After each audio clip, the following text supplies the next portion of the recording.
مش انت بتوسعها خلاص. لا لا لا لا نصار يدعم لو سمحتوا يا شباب، لو سمحتوا يا اخوان. يا اخي اسمع كلامنا اذا سمحت وتساعد مع رجال الامن.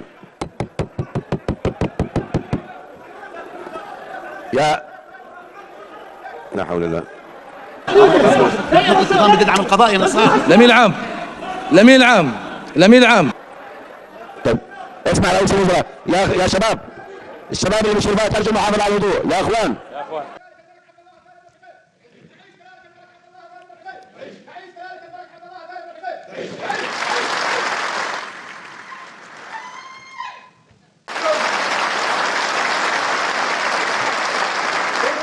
بالدم نفديك يا ابو حسين، بالروح بالدم نفديك يا ابو حسين.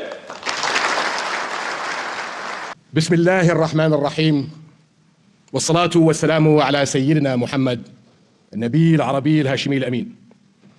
حضرات الأعيان، حضرات النواب، السلام عليكم ورحمة الله وبركاته وبعد. حضرات الأعيان، حضرات النواب، يشهد العام المقبل بعون الله إجراء الانتخابات النيابية، ونسعى أن تكون الأحزاب البرامجية جزءاً أصيلاً ورئيساً في نظامنا البرلماني. إن نجاح هذه المرحلة يعتمد على المشاركة الفاعلة من أبناء شعبنا وبناته، وتحمل كل طرف مؤسسات وأفراد مسؤولياته بروح وطنية عالية لتعميق مسارنا الديمقراطي. لقد قطعنا شوطاً مهماً على طريق تنفيذ مسارات التحديث السياسي والاقتصادي والإداري، وأمر كبير أن تواصل السلطة التنفيذية والسلطة التشريعية التعاون لدفع العملية إلى الأمام وعدم إعاقتها.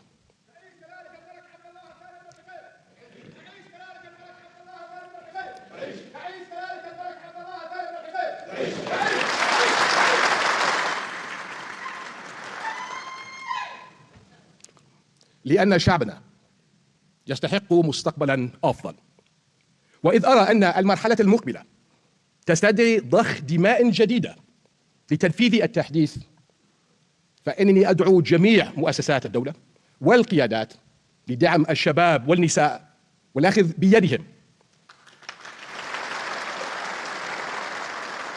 بيدهم لتعزيز دورهم على الساحة السياسية فعلا لا قولا. فالمستقبل لهم، وعلينا أن نفسح الطريق أمامهم، وعهدي لهم ألا نسمح باغتيال أحلامهم في التحديث والتطوير. حضرات الأعيان، حضرات النواب، إنما تشهده الأراضي الفلسطينية حاليا من تسعيد خطير وعمل عنف وعدوان ما هي إلا دليل يؤكد مجددا أن منطقتنا لن تنعم بالأمن والاستقرار دون تحقيق السلام العادل والشامل على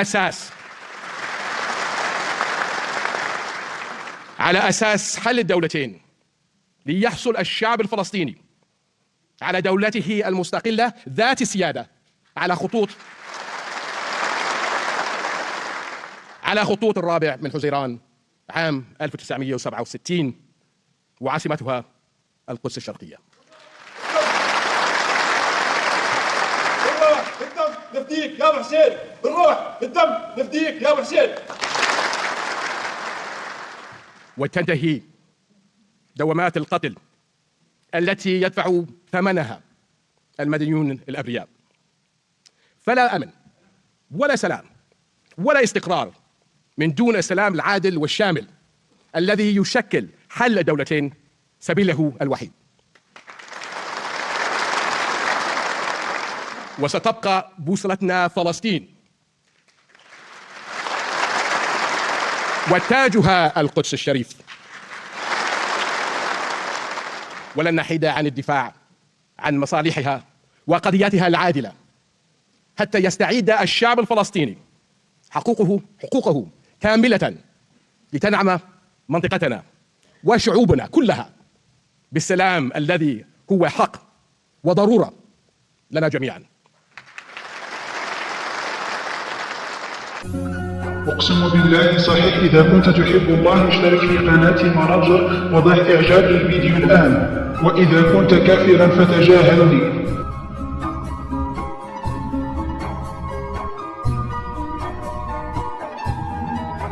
أقسم بالله صحيح إذا كنت مؤمن بالله ضع إعجاب لصفحة مناظر وللفيديو وشارك هذا الفيديو الآن، وإذا كنت كافرا فتجاهل لي.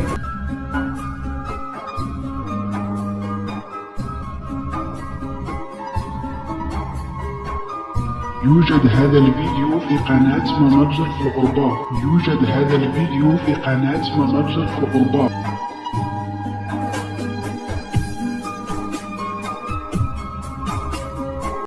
السلام عليكم. إذا كنت تحب الله ضع إعجاب لصفحتي لكي أرى كم عدد محبين الله تعالى. السلام عليكم. إذا كنت تحب الله ضع إعجاب لصفحتي لكي أرى كم عدد محبين الله تعالى.